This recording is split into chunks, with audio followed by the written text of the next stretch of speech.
এদেশের এই এলাকার মানুষগুলো তরুণ নেতৃত্ব খুঁজে নিতে চাচ্ছে। সুন্দর ঠাকুরগাঁর জন্য তরুণরাই পারবে, তরুণদের হাত ধরেই পরিবর্তন আসবে। সংশয়টা তো আমাদের মধ্যে আছেই। পেশি শক্তির ব্যবহার, কালো টাকার ব্যবহার, সন্ত্রাসী কার্যক্রম, ভোট কেন্দ্র দখল, এই ধরনের আশঙ্কা তো অবশ্যই এখন পর্যন্ত আছে আমাদের। এই জন্যই তো বলছি সংস্কার। সংস্কার ছাড়া আইন শৃঙ্খলা বাহিনী সহ নির্বাচনের সাথে সংশ্লিষ্ট যে প্রতিষ্ঠানগুলো তারা নিরপেক্ষ হওয়া ছাড়া সুন্দর গ্রহণযোগ্য নির্বাচন হবে না।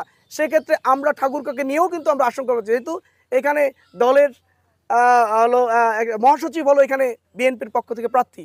উনি অবশ্যই সম্মানীয় মানুষ, বিজ্ঞ রাজনীতিবিদ, আমার অত্যন্ত শ্রদ্ধাভাজন উনি। আমার ওনাকে নিয়ে কোনো সে নেই, কিন্তু কথা হলো যে এই জায়গার মানুষ এখন নতুন কিছু দেখতে চায়। এদেশের এই এলাকার মানুষগুলো তরুণ নেতৃত্ব খুঁজে নিতে চাচ্ছে, কারণ তরুণরাই হলো পরিবর্তনের মূল শক্তি। জুলাই গণঅভ্যুত্থানের মূল শক্তি ছিল তরুণরা। আসলে আগামী দিনে বাংলাদেশ, সুন্দর বাংলাদেশের জন্য, সুন্দর ঠাকুরগাঁর জন্য তরুণরাই পারবে, তরুণদের হাত ধরেই পরিবর্তন আসবে। এই পরিবর্তনের হাওয়া যখন শুরু হয়েছে তখন এই ধরনের সিচুয়েশনগুলো এখন দেখতেছি। তারা বিভিন্ন জায়গায় হুমকি দুমকি দিচ্ছে, মানে আমাদের প্রচারণায় বাধা দিচ্ছে, বিভিন্ন জায়গায় আমাদের কর্মীদেরকে তারা হুমকি দুমকি দিচ্ছে, ভোটারদেরকে হুমকি দিচ্ছে।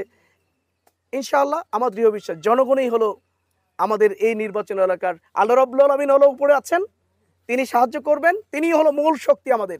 মোনালিসা হেভি ফ্লো 15 পিস প্যাকেটের সাথে 8 পিসের একটি প্যাকেট একদম ফ্রি। আর জনগণ হলো আমাদের পাশে থাকবে। জনগণ যদি আমাদের পাশে থাকে, ইনশাআল্লাহ নির্বাচনের সময়গুলোতে কোনো সন্ত্রাসী, কোনো অপশক্তি আমাদের ভোট দখল, সেন্টার দখল করতে দূরের কথা, সন্ত্রাসীরা কাছেও যেতে পারবে না ইনশাআল্লাহ। ইনশাআল্লাহ জামাতের অবস্থান খুব স্পষ্ট। যারা বিগত 15 বছরে ফ্যাসিস্ট সরকারের হয়ে যারা মানুষের উপর জুলুম চালিয়েছে, নির্যাতন চালিয়েছে, তাদেরকে কোনোভাবেই জামাত ইসলামী সাপোর্ট করবে না। তাদেরকে আশ্রয় প্রশ্রয় দেওয়ার কোনো সুযোগই নেই, বরঞ্চ তাদের বিচারের ব্যবস্থা করবো আমরা ইনশাআল্লাহ। তো এই ক্ষেত্রে এখন দেখেন, এই জায়গায় আওয়ামী লীগের সবাই কিন্তু ওই সময় ধরে নেন যে আওয়ামী লীগ সর্বোচ্চ ভোট পেয়েছিল 40% বা 45% বিগত ইয়েগুলোতে।